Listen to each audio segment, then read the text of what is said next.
Introdução. Muito se tem discutido em círculos teológicos sobre se o ministério do apostolado continuou depois dos 12 apóstolos que haviam estado com Jesus durante a sua vida terrena, e que o viram pessoalmente. Existem, porém, no Novo Testamento, indícios de um ministério apostólico continuado. Determinadas passagens mencionam algumas pessoas como apóstolos, embora não pertencessem ao número dos 12 escolhidos. Na carta aos Efésios, Paulo apresenta o ministério apostólico entre outras coisas que deveriam servir para a edificação da igreja. Efésios 4, versos 11 a 15. A palavra apóstolo significa enviado, delegado, uma pessoa que está devidamente autorizada por outra que enviou para realizar missão que lhe foi confiada. Essa palavra no latim é missionário, e significa igualmente uma pessoa que foi incumbida e enviada por outra para realizar uma missão especial. No Novo Testamento usa-se esse termo para pessoas que estão dedicadas ao trabalho de pioneirismo. O significado é ilustrado da melhor maneira possível no trabalho pioneiro de um missionário em um novo campo. Gunnar Wingren foi um apóstolo no sentido perfeito da palavra. Quando ele e Daniel Berg foram para o Brasil, eram apóstolos de Cristo tanto quanto Paulo e Barnabé, que também foram chamados apóstolos. Atos 14 verso 4, 1 aos Coríntios 9 verso 15, e saíram para Chipre, na Ásia Menor. Depois de haver lido o manuscrito deste livro, que é um resumo dos diários que Gunnar Wingren escreveu, fiquei profundamente tocado em meu coração. Foi para mim como se lesse o livro de Atos dos Apóstolos, mas situado cronologicamente no tempo em que vivemos. Por meio dessas anotações diárias, podemos conhecer o homem assim como ele era. Ele se apresenta a si mesmo juntamente com seu lar feliz e crente. Vê-se como buscava a Deus durante a sua juventude, o seu desejo de servi-lo e o caminho pelo qual o Senhor o guiou até a maravilhosa missão de sua vida. Quando depois o acompanhamos na sua profunda luta e nos sofrimentos que teve de passar enquanto realizava a grande obra, não podemos deixar de sentir algo da dor e do padecimento inerentes à vocação de um mensageiro do Senhor. Vendo agora no Brasil o resultado dessa grande obra pioneira,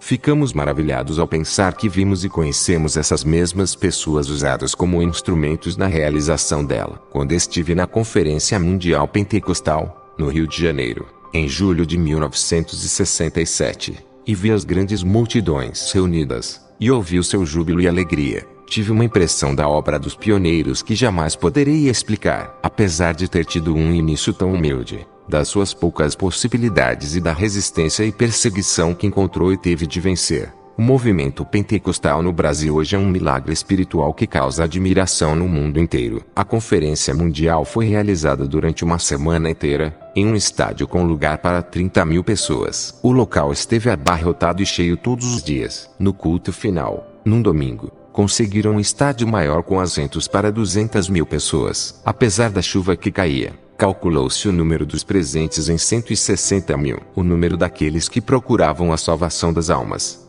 dos que buscavam a Deus e agradeciam as bênçãos recebidas, era admirável nessa conferência, onde os brasileiros constituíam a absoluta maioria. Tudo isso constituía-se em um testemunho poderoso sobre o caráter e o futuro do movimento pentecostal, principalmente no Brasil. Quem, depois da conferência, teve a oportunidade de participar dos cultos e ouvir os relatos dos dirigentes sobre a evolução do trabalho e a opinião deles sobre esta obra tão admirável, confirmou a impressão que sentira durante a conferência. É o movimento de um cristianismo de modelo apostólico, e de um tamanho que não tem precedentes em nossos tempos. As igrejas que surgiram como fruto da obra pioneira de Wingren e Berg têm agora um número considerável de membros. As notas de Wingren nos dão uma boa ideia de como foi o início do trabalho no Rio de Janeiro, cidade onde se realizou essa conferência. A igreja foi iniciada em 1924 por 25 pessoas. E o primeiro local de reunião tinha assentos para 50 pessoas. O então governador do estado do Rio de Janeiro,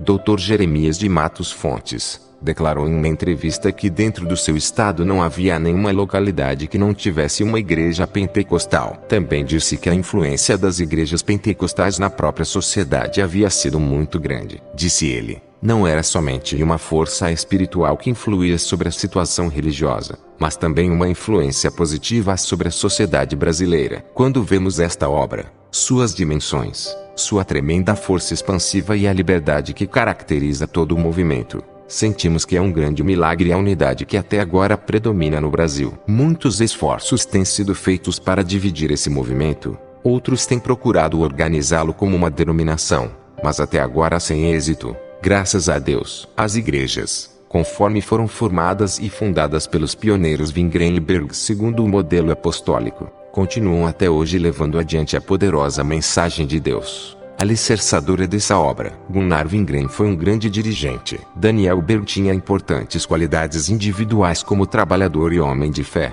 qualidades que foram de suma importância para a colaboração mútua no trabalho pioneiro. Mas Wingren era o dirigente principal, e como dirigente tinha muitas qualidades e capacidades, que foram de grande ajuda para o novo movimento que crescia rapidamente. Porém, era um homem sem vaidades, e vivia quase inconsciente do seu talento natural. Aconteceu com ele o que se passa com as verdadeiras e grandes personalidades, que somente depois que desaparecem, e terminada a sua obra e a sua vida, é que se vê e se compreende quão grande foi essa obra e essa vida. A firme convicção de sua chamada, sólida como uma montanha, o seu fervente zelo, o seu grande entusiasmo juntamente com sua prudência eram traços característicos que ninguém podia deixar de ver. Ele enfrentou muitos riscos e perigos diversos, porém, miraculosa e maravilhosamente, sempre os superou. Ele pertenceu àquela categoria de mensageiros de Cristo que teve de passar por profundos sofrimentos, mas que, por meio de sua fé vive de uma íntima comunhão com Deus. Sempre viveu uma vida feliz. Wingren conta várias vezes nas suas notas como a sua alegria em Deus frequentemente se manifestava em riso. Nós,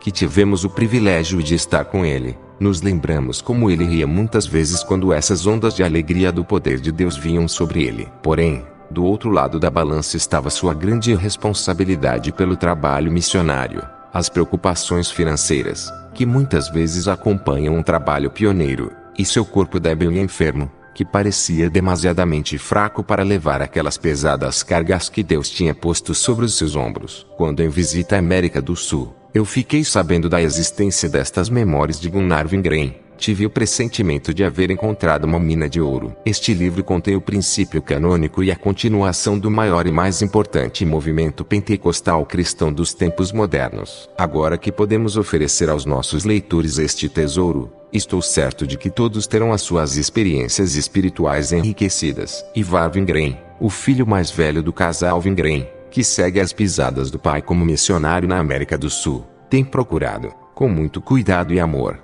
pôr em ordem as memórias e lembranças deixadas por seu pai, o que valoriza imensamente o testemunho pessoal de Gunnar Wingren narrado neste livro. Levi Petrus